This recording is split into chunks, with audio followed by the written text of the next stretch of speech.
Hello neighbor, I'm Robert Burns and welcome once again to another edition of Sound Off Louisiana. And it is my distinct pleasure to have as our guest once again Mr. Billy Broussard. And I will tell you that about an hour and a half ago, Mr. Broussard dropped off the appeal of the decision that the Office of Disciplinary Counsel has made dismissing his complaint.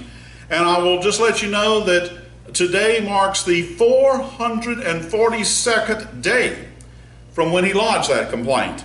And they sent him a letter on April the 30th this year, which was 416 days after the complaint, saying that they were dismissing his complaint, and they used as the rationale, we're going to give you the letter that they sent dismissing the complaint, but to cut straight to the chase, they said that the bar that he had to clear here was that it had to be clear and convincing. And so in his appeal, which we're going to provide you a copy of, and we're going to hit a few of the highlights of in the text of the feature we're putting out today, he asked various things. Well, is this not clear and convincing evidence? Is this not clear and convincing evidence? I'm not going to rehash all of that because we've covered them as part of the initial complaint that Mr. Broussard filed. But I'd like to focus in on just a few things, one of which dealt with the issue that you subpoenaed both Robin and Jeff Landry, because he's been trying to get to the issue of whether or not his attorneys were provided the damning documents that he has since obtained by public records request. The Drainage District wanted to contend that, hey, we gave y'all everything. Mr. Broussard does not believe that to be the case, and the only way to know for sure is to question under oath Robin Sylvester and Attorney General Jeff Landry about whether or not they had this material. And so we're going to provide you with some correspondence from when Jeff Landry was acting as a private attorney, not holding public office, and his assistant basically said, look, if you'll just put in the affidavit what you need Jeff to say, if he looks over it and finds it to be accurate, he'll sign it. And it's my understanding that shortly after that email, Jeff told you that going the route, I say Jeff, Mr. Landry, I don't know him nearly as well as you do, so I better stick with formalities. Mr. Landry informed you that, hey, look, affidavit's not the best route to go. Go ahead and subpoena me because I cannot lie under oath. And so Mr. Broussard did subpoena both Jeff Landry as well as Robin Sylvester. And then it was after that point, and I'm going to turn it around, we're going to provide you with the full actual letter itself. We'll embed it into our feature. But basically, once Billy did, as Mr. Landry had instructed him to do, and he did subpoena him, Mr. Stutes, the attorney for the Gravity District, filed a motion to quash the subpoena. And so Mr. Landry drafted this letter, and it basically says that, look, I've not been able to rearrange other commitments that I have, and it's my understanding that there's going to be this motion to quash. Should you, obviously if the motion to quash is granted, that'll be the end of Mr. Landry having to testify under oath about whether or not these documents were in fact produced. And he goes on to say that if you do not, talking about Judge Ritchie you may recall is the same one who made the admonition to Mr. Broussard that, well, in the future you ought to consider choosing your attorney a little bit more carefully, and was not all that flattering of Jeff Landry's legal skills. But Jeff Landry is saying that, hey, if you opt not to grant the motion to quash, then we can certainly arrange for a video conference through which he could provide his testimony.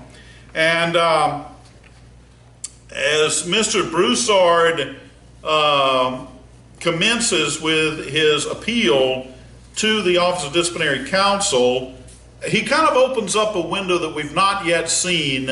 And rather than me put words in his mouth, and I'm going to allow him to elaborate, but is it safe to say, Mr. Broussard, that you are firmly of the conviction, strongly held belief, that Jeff Landry has thwarted this complaint?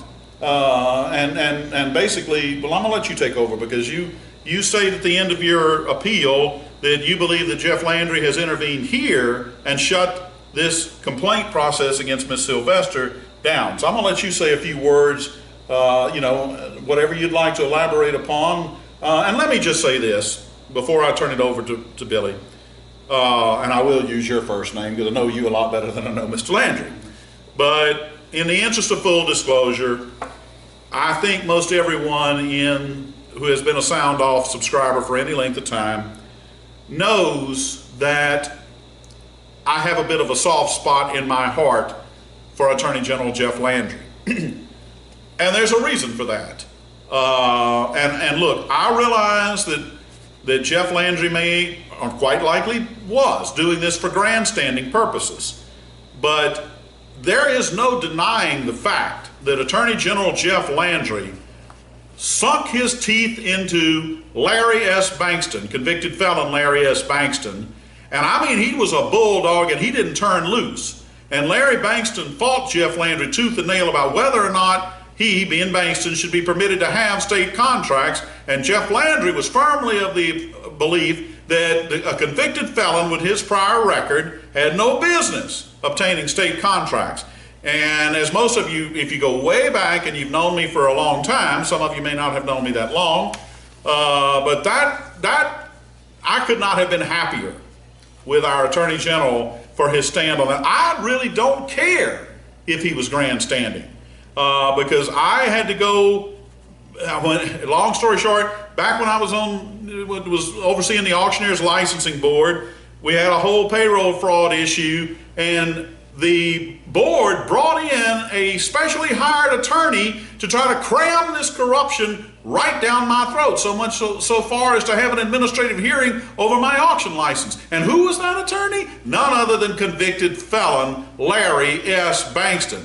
So for me, until the day I die, I will have a bit of a soft spot for Attorney General Jeff Landry. It's just going to be the case. I can't thank him enough for his tenacity on shutting down Larry Bankston obtaining state contracts for legal services. Now, I will say that having said that, I have quite a number of friends running conservative circles, as most of you would know, and I will just be blunt with you. There are quite a number of my conservative friends who are disappointed in Jeff Landry from the vantage point that they have submitted material that they feel should have been acted upon, and they feel that he failed them in that regard.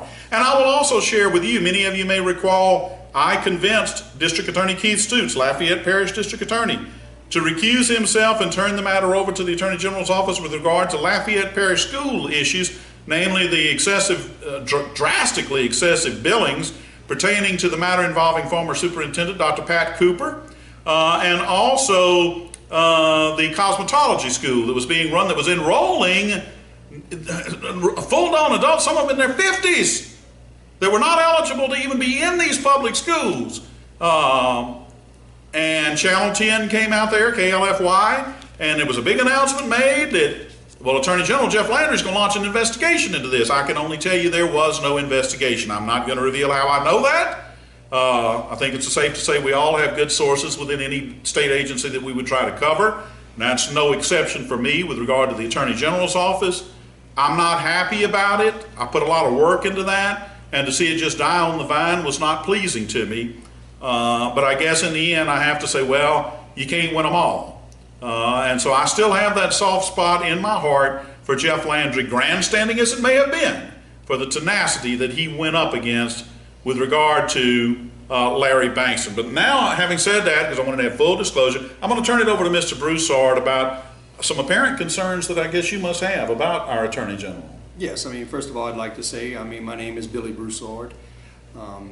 Me and Jeff Landry share the same great-grandfather, so I have a soft spot, and possibly same blood that flows through my veins flows through his. So Jeff should know, doing any communication with any family member, that as a Broussard, you don't just throw in the towel and give up. There is documents. I mean, for the future, if I ever decide, I want to run for office, my grandkids, my kids, do some research. Well, who was our father? Who was our grandfather? They got to go look at court documents that show that I was some type of fraud. I was some type of bully, some type of person trying to shake down the government for work that I didn't do or didn't have a contract for, on and on. So I'm just as determined to clear my name as was attorneys out of Lafayette that were trying to cleared the Acadians' names from Nova Scotia. And what I mean by that is there was an attorney, Mr. Perrin, Warren Perrin, that got a letter, an apology letter, if you will, from the Queen. I mean, we don't just, Broussards don't just roll over and say, okay, we're just going to take it and just turn our head and walk away and, you know, you turn the other cheek. But I mean, if your name, you can't just turn the other cheek when your name is in court documents and they paint you out to be this picture of this person that you're not. So you're going to, you know, anybody who wants to clear their name. So for any, you know, Republican friends around Acadiana, and you know, say, oh, well, we don't want to hurt Jeff Landry, you know, we want to, you know, he's going to be possibly our next governor. That's all great. I hope the best for Jeff. I've made, you know, text messages, messaged him in the past. Look, I wish you the best of luck and all, but you are my key witness. You're my ace in the hole, Jeff, that you know what happened through this court, through these courts. You asked for discovery. You filed the lien. So the thing is I can't just roll over and say, okay, I'm just going to take one for the team, being Jeff Landry's political career. I mean, I asked you for an affidavit. You told me it's not a good time. Why is it not a good time, Jeff? Or you're running for office. When is, sorry, Jeff, but when are you not running for office? You always running for office. And you'll probably be running for office for a long time. But so the fact is, I can't just sit there and wait for you not to, it to be a good time. You told me. Subpoena me. I can't lie under oath. So I subpoena you. Then you come up with this baloney excuse that you can't be there. So the thing is, you know, we talk about prison reform and all, and how, you know, there's people serving time for crimes they didn't commit. Got these judgments involving things that I did not do. I did not file a frivolous claim against this parish, this drainage district. There's evidence to support that now. My biggest question to you for years now has been, Jeff, would you please, I'm begging you, give me some sort of legal document to support when you asked for discovery. They did not provide you the evidence that I now have. I went back to Robin Sylvester that worked with you on this case. I said, Robin, look at all the evidence that I obtained through public records requests, meetings with Senator Mills, all these different, GOSAP, the people that, the attorney, Ben Plyer, that produced a smoking gun in this case, which was his affidavit, which, you talk about fingerprints, he signed an affidavit personally that, hey, this is the smoking gun that was used in that motion of summary judgment. Later, GOSAP comes clean and says, look, this is the truth. We go sit down with the district attorney in Calhoun Parish. They tell them the truth. So the thing is I've been begging. So back to the fact that I went to Robin. Robin re-signs a new contract with me. Looks at these documents and goes, oh my God, I mean, this state's in trouble. I mean, they're in some deep trouble for what they have, you know, their involvement in this. And I mean, we do have to, you know, remind you that at the same time, one of the biggest drug deals in Louisiana, which was the marijuana deal with Southern, she was the attorney for them. So I can understand there's a lot of political things going on at the time, but she signed the contract. You know, there was I provided these documents to her. There were deadlines. Hey, this date, we're going to have to file something. And I'd just like to interrupt for just one quick second. The very fact that she's expressing shock and amazement at what you've uncovered would at least provide empirical evidence that she didn't have this before.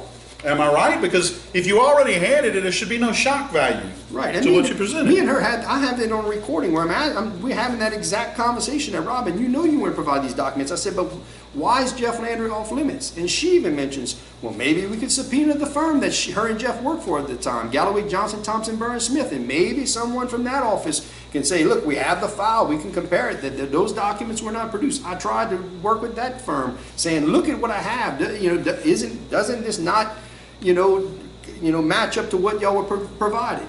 But I couldn't get much of a meeting at all with them. They just kept putting me off. So I'm sorry. And I want to say one other thing. I think your point is well taken, and it's part of your complaint, talking about the illegal nature of these liens. Well, that was the direct result. Those were the direct efforts of Robin Sylvester and Jeff Landry. They basically said, look, we're going to get your money, and here's how we're going to get it. Right. Well, now, what turned out to be is that the court assessed these liens to be illegal. Well, the only one that suffered any negative ramification from, I mean, he's not an attorney. The only one that suffered a negative ramification from these liens being illegally filed was him. I mean, he has a staggering amount of judgment lobbied against him. He would be unable to sell his home if he wanted to try to do that right now because of actions that he's not responsible for. And that's one of the things he brought out in his appeal. You all aren't even addressing that aspect of my attorney's actions. It's basically, he's also has stressed that why is Ms. Sylvester so hostile toward having even any media coverage of any court cases? She was very adamant. We provided the audio, and we've given a link for it in this follow-up letter that you have submitted, basically saying that, hey, she said, and it's recorded, if Mr. Burns is going to do, I'm not going. That point blank is what she said. So from my vantage point, I'm concerned about the desire for a lack of transparency, for a lack of laying out all the cards on the table. And let me ask you this, Billy. Mr. Landry. It's just a little slip to say Jeff because he and I barely met each other for more than collectively 8 minutes, maybe a little more than that. We have this whole transition, congressman, private citizen, attorney general. Can you give us a rough estimate of when the last time that Mr. Landry had a meeting with you in which he served in official capacity as your attorney? Yeah, it would have been the first quarter, going into the second quarter of 2010. Okay. And I can remember we sat down in the attorney's office in the conference room, and what it was I had my hourly rate of X amount of dollars and then a lower percentage on the contingency. And bottom line, he said, look, we can drop the hourly rate and just go to a contingency. And they wanted like from 15% contingency to 40%. And we were talking about over $1 million. So I said, well, bottom line, how much money would it have been? He said, well, it's going to be between it could be as much as $15,000, $25,000 to get you to trial. I said, okay, well, let me just work on getting you to 15 to 20. At that point, I was already in the paying them probably around $7,000, $10,000. So I said, well, I'm just going to work on getting you the money because I don't want to give up 40% of $1 million over something that's $10,000 or $15,000 of the hourly rates. So in my mind at the time, no, I prefer to pay that instead of the 40%. Something was interesting in that meeting though. Jeff said, well, at the end of the meeting, I said, no, I'm not doing that. I'm not giving up 40%. I mean, on top of that, we're going to, all the evidence that we even had at the time, I thought was a lot of, that I believe we were going to chance that we were going to win. Big chance. But then he mentions in that meeting, like I said, from what I remember right, that was the last meeting. He said, well, I know there's $200,000 on the table. And I was upset because I said, $200,000, this is $1 million deal that I'm owed. What do you mean $200,000? And he just kind of, anybody that knows Jeff, he just kind of hummed it in his own space there that he had something in his mind. Interesting, years down the road, GOSAP provides information that the fact is they did come back to the table. We knew they went back to the table. I kept arguing that through the case, during discovery, during the case and all, saying, look, they went back to the table. That's the reason why I continue working on and on. Here's the letters that I produced to them, the FAR statutes, which we didn't have till now I have, that they took those same documents, copied those emails, and sent those emails to FEMA, obtaining this additional money. So the thing is it equaled out to be right at that number, another additional $200,000 for additional contract work. So when they did go to the table, they went to the state and FEMA obligated additional money. You're tagged additional $200,000 for additional contract work, which is completely different than what was presented to the courts. But Jeff said, well, I know they got $200,000 on the table, and I'm sitting there going, where does he get this number $200,000? But not till years later. So it always bothered me, how does he, where does he get this $200,000 from? And interesting, he wanted 40% more. 40% of the contingency. Interesting also, instead of it being $15,000 to $25,000 in attorney fees to give me the trial, I worked out a deal where I said, look, I got this money coming. When I get this money, I'll give you the money. Where in the process of working out getting that money, I said, okay, I need to know, what are my attorney fees at this point? They were like $80,000. Now, $80,000, which kind of coincidentally would be 40% of 200,000. Exactly. So bottom line, you ask me, they said, we're gonna get the 40% of that $200,000 one way or the other. And let me emphasize this, the $80,000 that you assert you were told this is the legal fees that you owe, this is for a case that fairly quickly, fairly expeditiously was kicked out on a motion for summary judgment. Am I correct? Exactly. It's not like there was a ton of effort and work put into this. We're nowhere near trial. It's kicked out on a motion for summary judgment.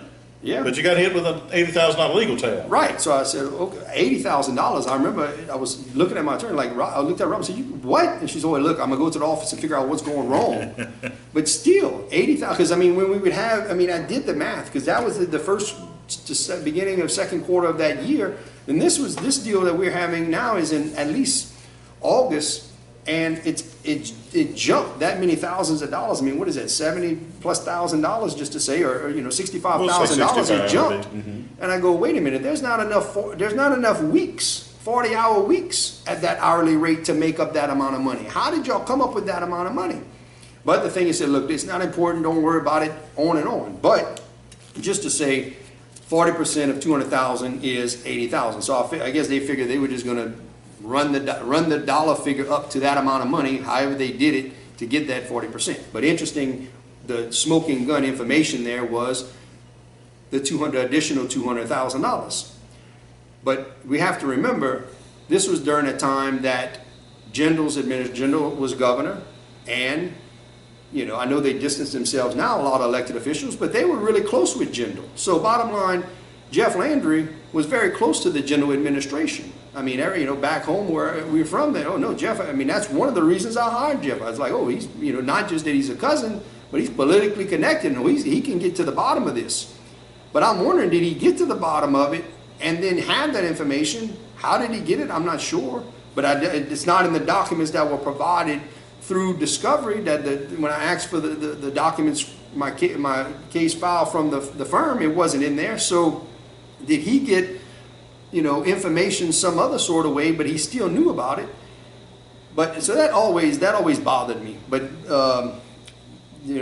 that issue of, when you asked the question of when I had that last meeting, that's when we had the last meeting, and that's what the meeting was about. Well, and I want to emphasize one thing, and then I'm going to read something that you just sent me, a text that you sent to Mr. Landry, because clearly you have his cell phone number, something I am not privy to, nor do I seek, but we're talking about over 6 years after the efforts you made to try to find out, did Jeff Landry and Robin Sylvester have these damning documents that you've got, or did they not have them? And it's 6 years later, and we're no closer now to finding out whether they did or didn't.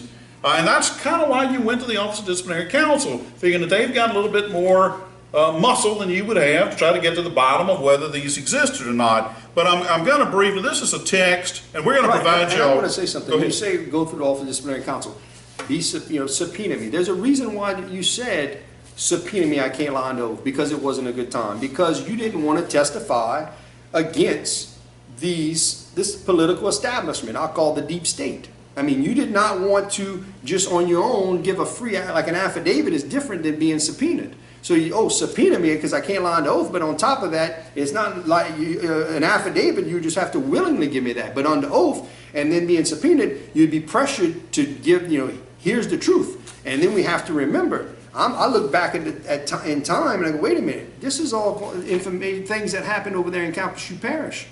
There were some big things that happened since my case back in 2010. There was the BP spill. There's connections, people involved in this case that were, that I believe you do business with personally. Now then, there's the gift card issue where the district attorney could be prosecuted. So it's like, wait a minute, the Attorney General's office might be prosecuting the district attorney.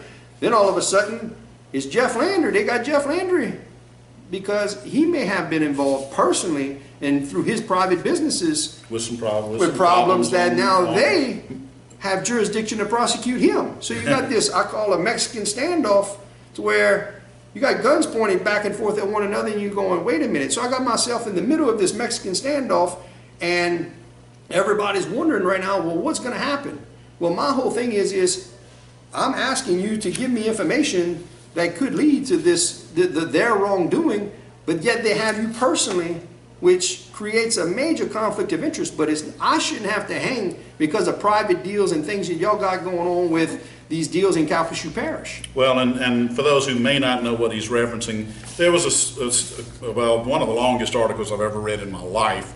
We're not going to link it. I'm just choosing not to, because I'm sorry. I'm a blogger, so I'm allowed to be a little bit tilted. The Advocate is supposed to be an objective news service, and I'm sorry, but in a lot of instances they're not. And I'm not going to go to say this was a full-blown hit piece on Jeff Landry, but what he's referencing there is an article about a gentleman in Texas who's had some legal problems. In fact, he's from federal prison. That was the source they used for this, which right there tells you, it may be problematic. But at any rate, it's the whole issue of some potential, well, it wasn't potential, it was visa fraud involving immigrant workers from Mexico on the liquid natural gas plant in Cameron. Nobody said that Jeff Landry did anything illegal here. Nobody asserted that, but his company was involved in providing that, oversight or whatever the case. And the most troubling aspect to me of the whole article was that the contract had been entered into with this firm, and the gentleman in federal prison just made up the president of that firm, and it was fictitious. The guy didn't even exist. Signed the name of that gentleman, and I don't want to say that Jeff Landry would be gullible or anything of that nature. I'm just not going to make that statement, but I can tell you this. If I'm entering into a contract that's of that magnitude, because we're talking about millions of dollars here that this contract called for, I'm going to do a little bit of research and try to dig into who this guy is, some background, and for a non-existent person, it shouldn't have taken too long. I'm just going to be blunt. It shouldn't have taken too long to have uncovered the fact that this guy doesn't even exist. I didn't mean to get off on all that, but that, in case anybody was wondering, that's what he's referencing.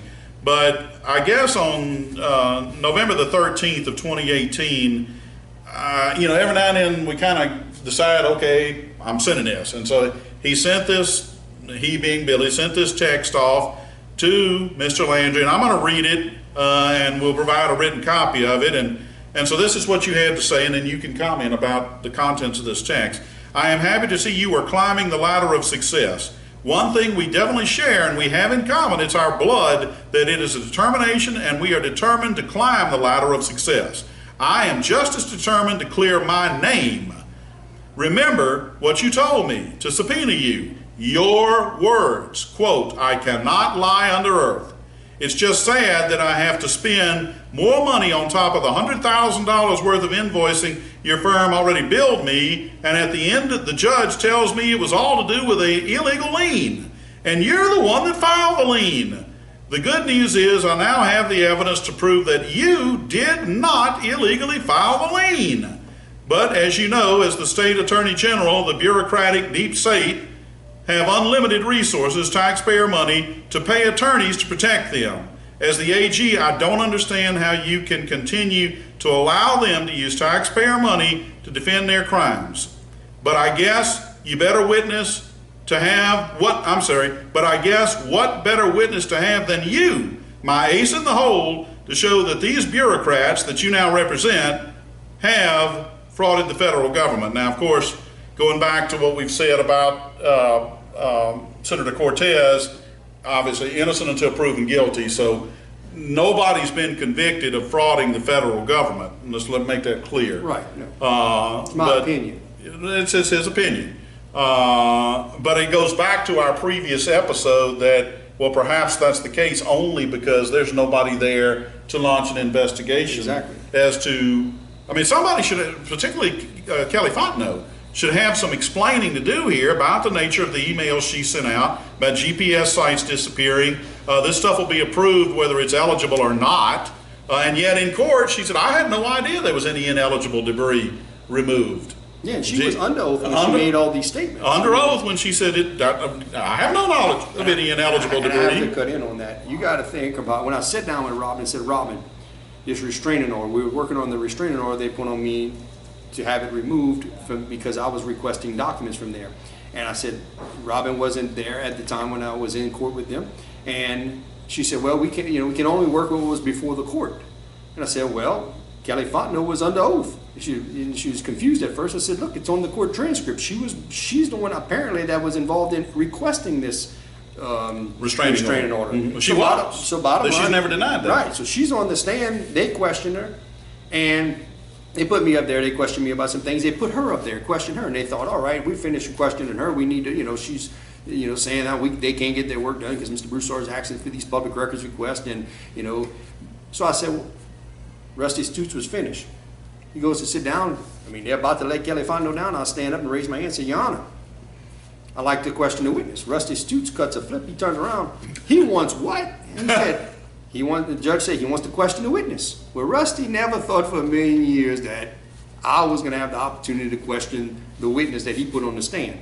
So I also said I would like to offer and introduce the entire file. Then he really cut a flip. Because he's like, wait a minute, I don't have the file with me. I said, that's all right, any documents I have. Then the judge agreed that, hey, whatever documents Mr. Broussard has that he wants to question her about, you got to show them to Mr. Stutes first.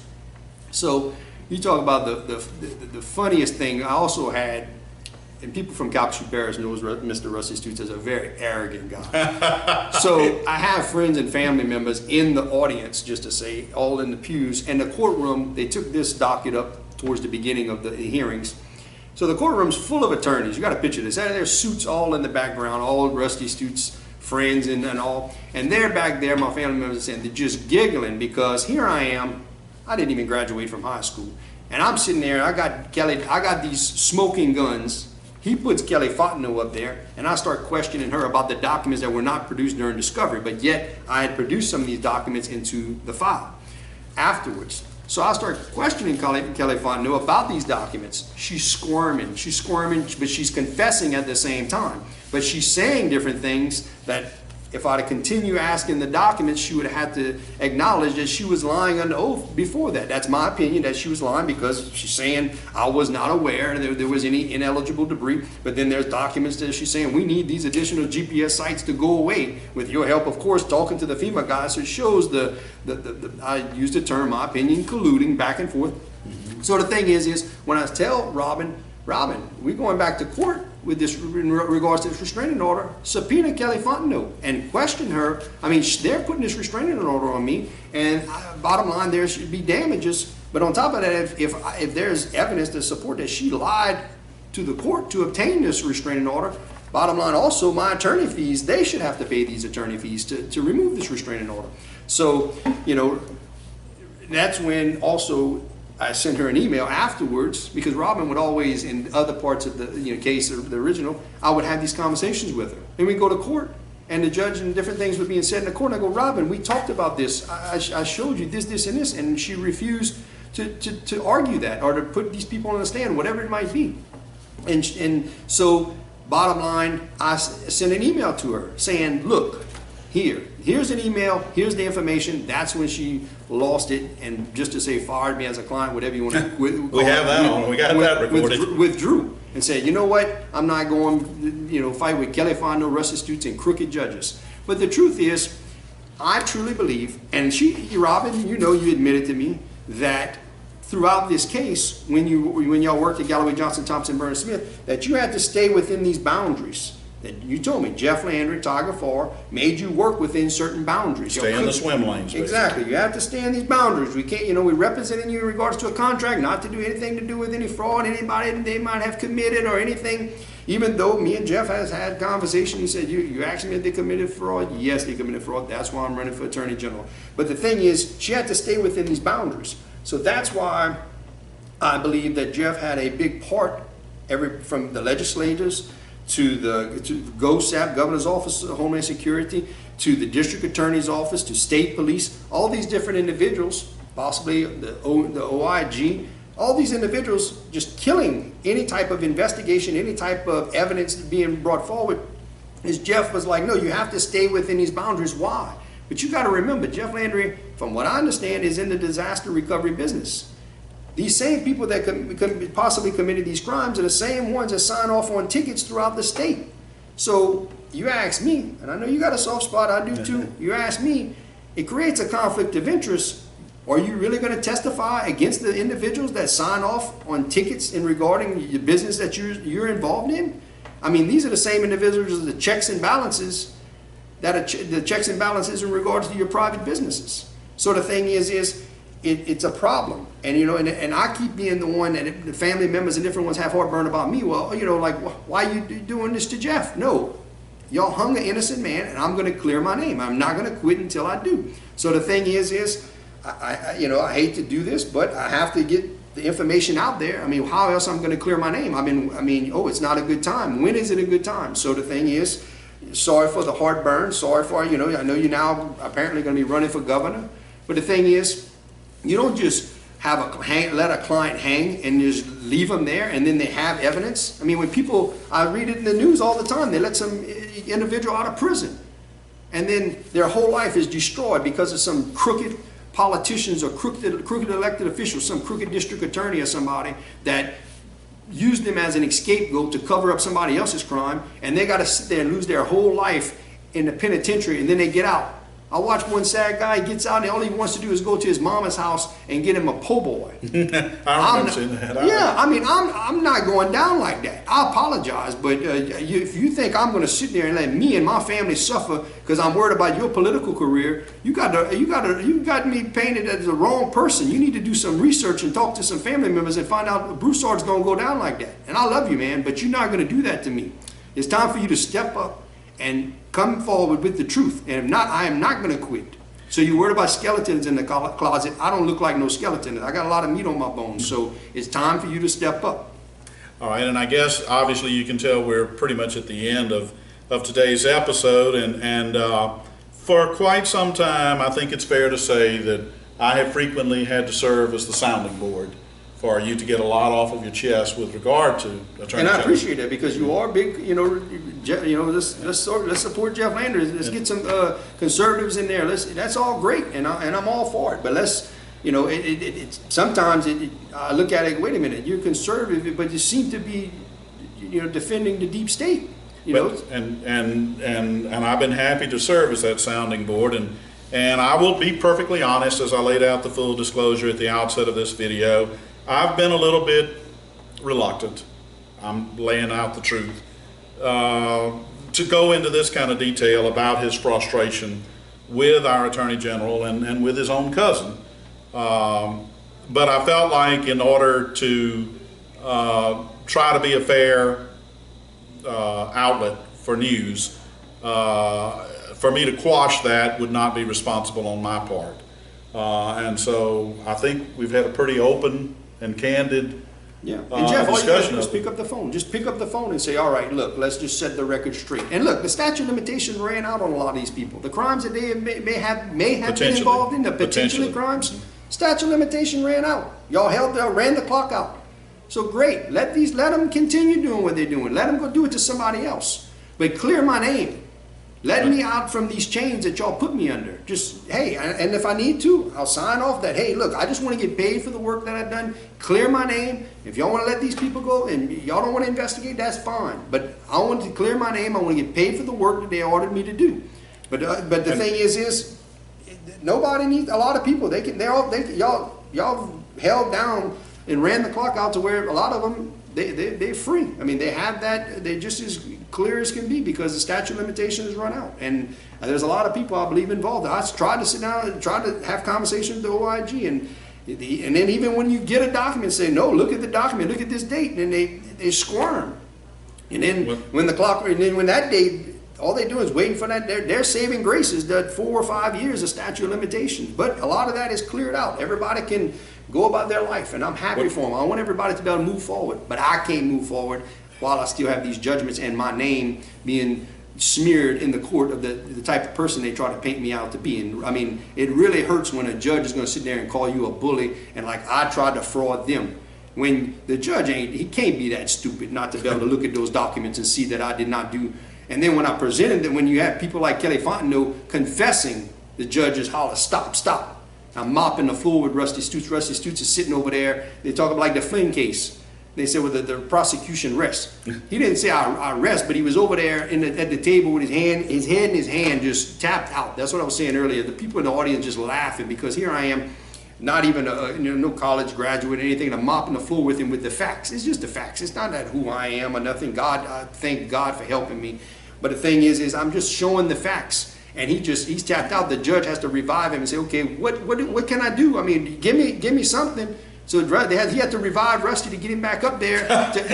What do you want to give? How can I put this restraining order on him? Come on, give me something. I mean, he's tapped out. Well, and I don't care what he gave him. That restraining order was flatly illegal on its face, and the judge had no business signing it.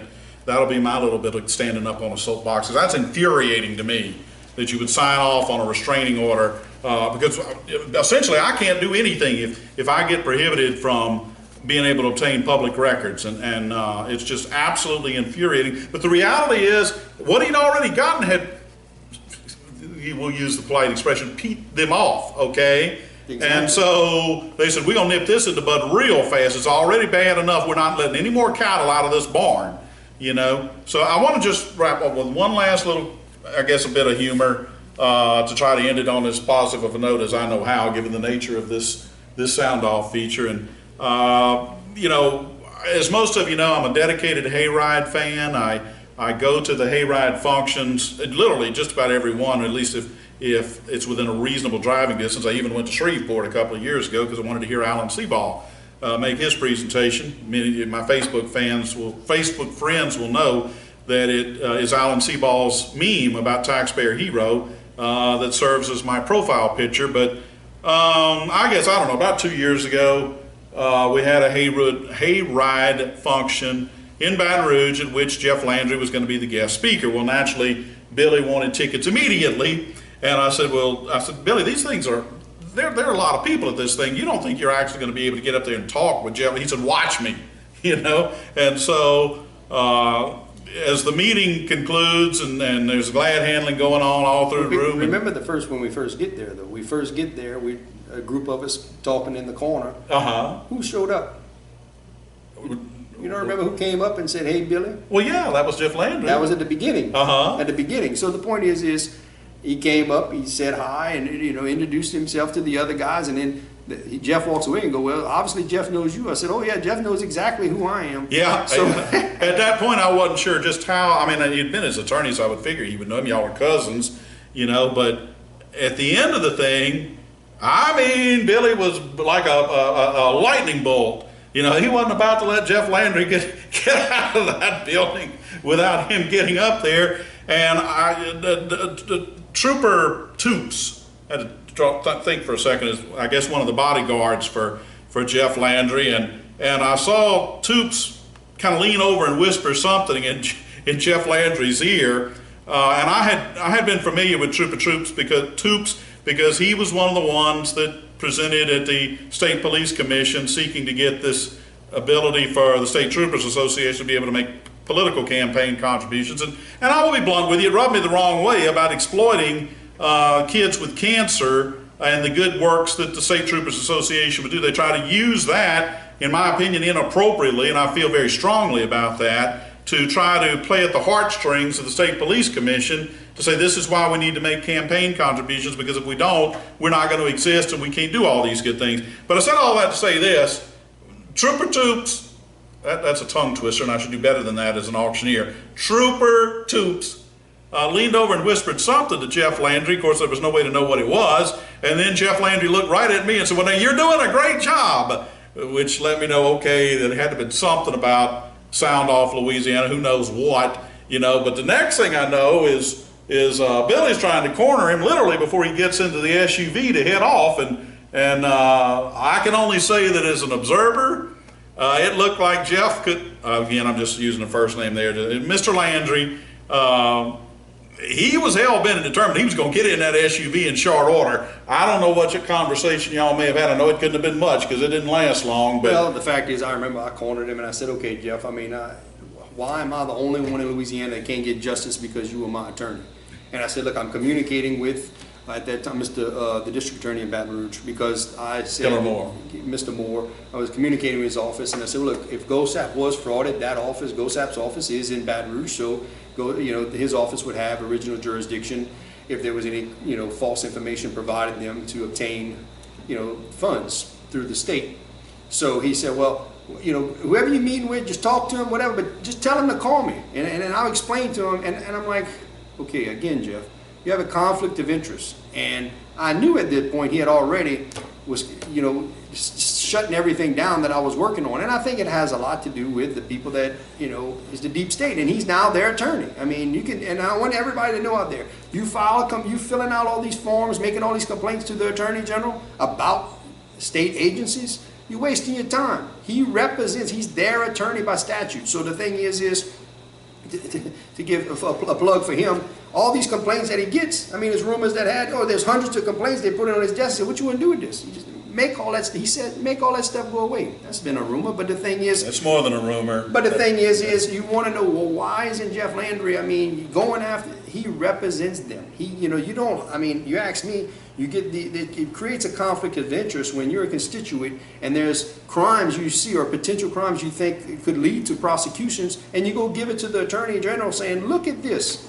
And he turns around and says, oh, well, thank you. So he can go tell the individual, you know, he represents him. So he's definitely going to go talk to his clients and say, look, there's evidence in here. There's people coming to the table saying you're doing these things. I mean, y'all need to clean this stuff up. But at the same time, it creates a conflict of interest. So the constituents that think there's going to be any type of investigation, prosecution, anything to be done, there's not going to be nothing done. I mean, they're just going to, you're giving it to their attorney. You're giving information to their attorney thinking that he's going to prosecute him. He's not. He's not going to do it. And justice, when it comes down to that, he has to protect them, not prosecute them. Well, and I think with that, I think we've pretty well wrapped up this sound-off feature. We have not, as you can tell, it was from one to the end. There was no cutting of the tape or anything or splicing anything together. So once again, we did this, you know, pretty much on the cuff. It'll be interesting to see. Oh, let me just, one quick little concluding comment. I'm not going to call his name, but there's another gentleman who has also appealed the ODC's decision with regard to tossing a complaint against an attorney. So he obviously is further along in the complaint process than Billy is. Billy just launched his about 3 hours ago. And so I said, well, can I ask, is the appeals process all still just internal? And I'm going to remember his quote back to me because I thought it was rather humorous. He said, and I'm quoting him now, he said, oh yes, Robert, he said, make no mistake, they're just brewing up the Kentucky moonshine in the backyard, unquote. And I told that to one gentleman and he got an immediate laugh. I think most of you would catch the drift of that, is that, you know, yeah, it's basically like being in charge of enforcing prohibition and not to worry, we got the moonshine brewing right there in the backyard. In other words, it's all in-house, we're going to take care of this. I don't know whether that'll be the case or not. I do know this, in your complaint, you wrapped up near the very end and you said Mr. Broussard has a tendency to consult quite a few attorneys about things that he's dealing with, and in fact, Robin kind of jumped down your throat and said, I'm not giving it to you because you're just going to take that email and send it to 400 other attorneys. You ought to hire them. Well, friends and I work for a lot of different attorneys in town, and you know, they like to hear. You'd be surprised how many other attorneys like to hear different things that go on. You'd be surprised how many attorneys subscribe to this block. But at any rate, he says in the concluding part of the complaint that one attorney to whom he provided all this, there's no way that they can just dismiss all of this that he had provided in the original complaint to the ODC about Miss Sylvester. There was another attorney who said, and I'm quoting him, you're wasting your time. The ODC is literally inundated with complaints about attorneys who either are addicted to drugs and abusing drugs or have absconded with clients' money, or in typical instances, both. They use the client's money to buy drugs. Based on the evidence we have so far, it would appear that perhaps the second attorney might have a little bit more accurate account of what's going on at ODC. And I found it interesting, in your complaint you said, look, if that's true, if y'all's office is so inundated with attorneys who are either abusing drugs or absconding with clients' money, then that speaks volumes about the profession that you're policing. But also, he feels like that this ought to be a disclaimer put out there that, look, unless you've got something that rises to that level, you're probably not going to get any action out of us. And I would agree with that. I mean, if that I have to say, and I mean, you were there with Miss Kelly Ingram. I mean, she took the complaint. I actually hand delivered her the complaint today. Very nice lady. I just hope to God that they take it back there and not just say, oh, guess who was here? Yeah. You know, and so I'm hoping, and I really do. Very nice lady, very polite, handled herself well. I told her, look, if you have any questions about any of this, I have no problem coming in, explaining myself, providing any documents to support what's in, you know, my complaint and what's in my appeal. So, you know, you just got to pray and hope and see. And I know this has been a very long feature, and I appreciate all of you who had the patience and the perseverance to endure the whole thing. But I think it's something that, this is why Sound Off Louisiana was formulated, why it was formed in the first place. I believe the interview I had with Corey Delahousse early on, that kind of depth you just can't get in a news feature, even on the television news, because they'll say, okay, you got 30 seconds, get your sound bites in. I like to delve pretty deep, and I am into this thing about as deep as you will recall on the last feature. I was remembering names that were escaping you, and yet this is your matter. So I want to thank everyone who's taken the time to view this feature. I'm going to minimize the amount of text because this video was so long, but we're going to give you the actual complaint. I'm going to give you a few of these documents, particularly the... You don't mind, I'd like to say something. Look, I see it. Sound off is, he allows individuals to sound off. It doesn't make a difference. What you can see, go look at the history of it. It doesn't make a difference what party you're in, what color you are, you know, what's your, you know, your financial status. So it is nice to be able to sound off about things that you're up against, especially to do with state level government, state and parish local government. So I really appreciate it, and I think a lot of other individuals appreciate it, and I appreciate the fact that you get to hear it from all sides. It's not just, hey, we only do, you know, you can only take in Republicans, or hey, I got this particular candidate, or he's off limits. You know, the truth is, if certain people are off limits and they know they're off limits, you're never going to clean it up. I mean, the Bible, I mean, that's how people learn how to repent and change their ways, is they have to confess and admit to the fact that they got a problem. And unless, you know, if people feel that they're off limits and they're untouchable, then, and there's no checks and balances for them, then you can't better yourself. So the fact is, like, again, I hope I can just clear this matter up. I hope one day me and Jeff can sit down again and say, you know what, I'm glad we got this behind us. I'm glad we cleared this up. And that's what I've been trying to do. Running into him, trying to corner him at meetings, you know, when there's a fundraiser or something, or there's, you know, there's other issues I highly respect him and didn't bother him about, and different other, you know, get-togethers of things we had to deal with that is just, but there's, you know, I appreciate, you know, the fact that you don't discriminate about anybody, because all sides, when you hear all sides' point of view, you can help better the government when you hear all sides, not just one side, because there's certain groups that, oh no, bottom line, if it's anything that help them, not going to help them. Anything, if that's going to hurt my man or my partner, you know, no, we're not going to report on it. So it's just a way, I believe, that if you can sound off, it's a way to put it out there, and for those same individuals to say, look, let's work this out. Let's come to an amicable solution. But I really appreciate that you do that for everyone, not just certain individual groups. Well, and I appreciate you saying that, because anybody who knows me knows I do have some fairly strong, particularly on the fiscal side, conservative leanings. Some would say I'm kind of almost off the cliff when it comes to fiscal conservatism, but it doesn't mean that I'm not willing to bring on folk that may have different agendas. I mean, Belinda Parker Brown is a perfect example. And I would submit to you that her sentiments have not even been covered by the mainstream media, who you would have thought would be more than willing to cover her particular issue with regard to the treatment of prisoners during this COVID crisis.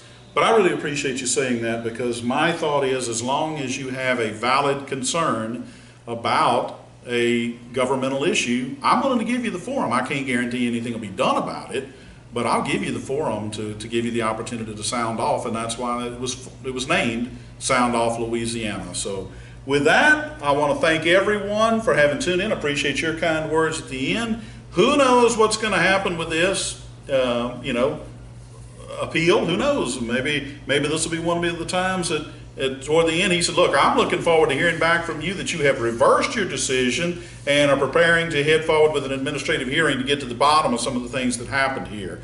Obviously, that's what you want. Yeah, and I would love to come back. If it doesn't make a difference if it's Robin Sylvester, Jeff Landry, the Office of Disciplinary Counsel, anybody that's been involved in in my journey, I would love to come back and say, you know what, we've come to a conclusion. We've fixed the matter. I've been able to clear my name. I would and be thankful to them for doing so. But it's like, how else? You hate to go public, but there's no other way to get these people attention. So I'm doing everything I can because I have to do what I have to do to clear my name. And I pray and ask God, please direct me. And sometimes sunlight is the best disinfectant. It's so always get it out there. That's a strong. And I recommend anybody, if you have issues with state government or local deals, get it out there publicly. I mean, we have now YouTube and all these other things, and I know that can come back and bite some people, but at the same time, get it out there. I mean, years ago, you might be floating down the river and nobody knows, well, what happened? Or nobody knows. Well, you get it out there. At one point, ODC said, well, why do you have all this stuff on, they call it Deep South or what? I said, no, it's, sound off Louisiana. I said, there's the hemisphere where this went on. I mean, if not, you're going to be like that book they wrote, Murder on the Bayou. I mean, you never know. I mean,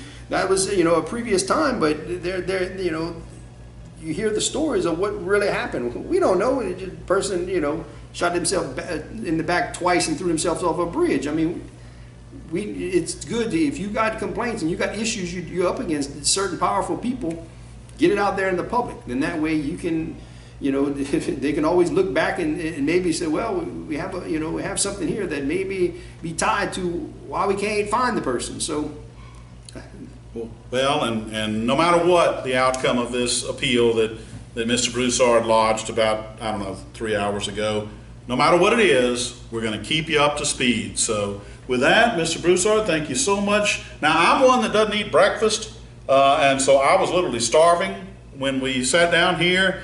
I couldn't quite finish all of my hamburger po' boy, so I'm going to have a small to-go plate. But this gentleman is yet to have lunch, so once we sign off, he's going to enjoy a meal, and we'll get this on out to you and keep you up to speed. But we've got the ongoing saga, seems to never end. You could have a soap opera named after you, the Billy Broussard Indian Bayou soap opera. No matter what happens as we go forward, though, we're going to keep you up to date with the latest. So this is Robert Burns thanking you once again for tuning in for this episode, and we look forward to bringing you another Sound Off Louisiana Future in the very near future. Thank you once again.